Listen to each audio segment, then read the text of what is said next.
Hello everyone, welcome to back my channel. I hope everyone is having a wonderful day. Before starting the video, please go ahead and hit the subscribe button.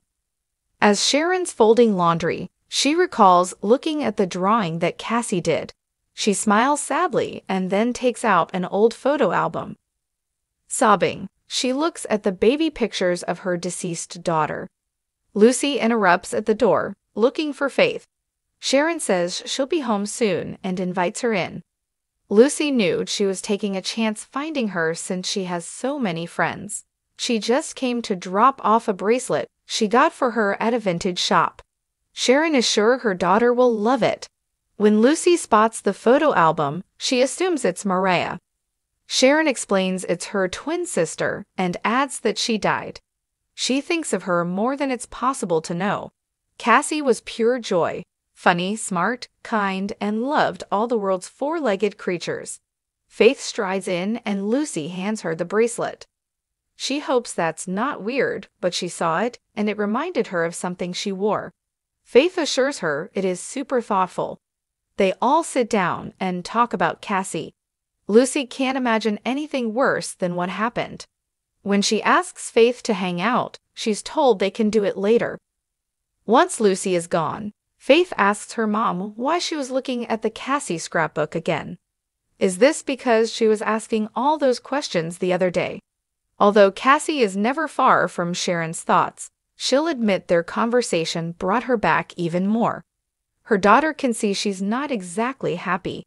As they sit on the sofa, Sharon explains she needs to have a good cry every once in a while. Cassie was so special, and she doesn't want to forget a moment of her, so she looks at her photos to keep her fresh. Maybe she's been on her mind more than usual, but there's nothing to be concerned about. Thinking about Cassie and the joy she brought is a good thing. They hug. Once Faith takes off, Sharon returns to looking at pictures of Cassie.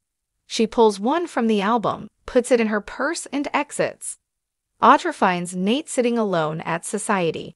He asks her to join him, and she starts bragging about her exciting schedule. It sounds to him like she's hitting the ground running. He's impressed when she tells him her office is the penthouse suite in the latest state-of-the-art building. He finds it interesting that she left out one small detail. She is partnering with another of her ex-lovers.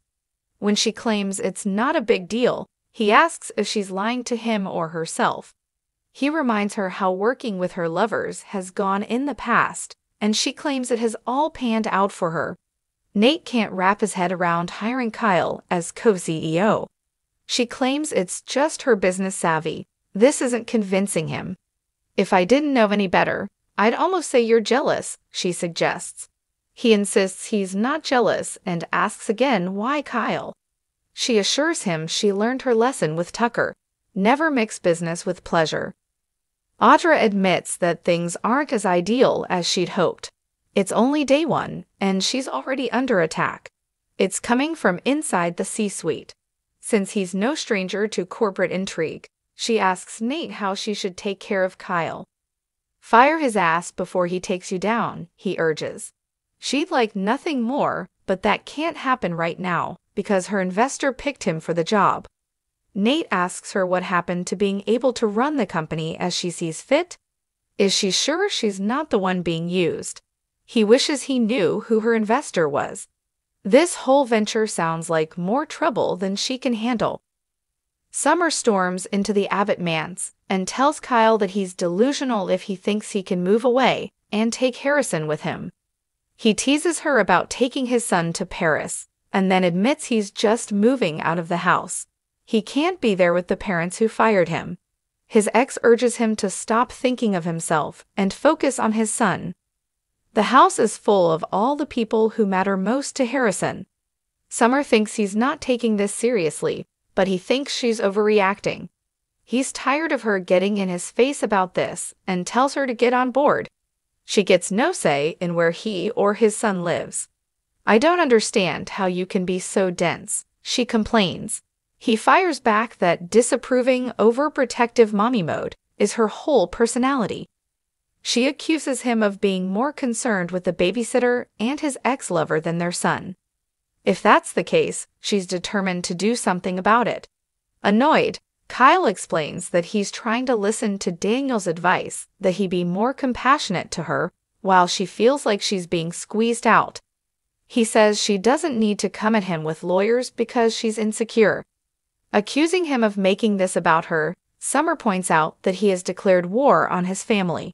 It's like he's handing her a case for sole custody.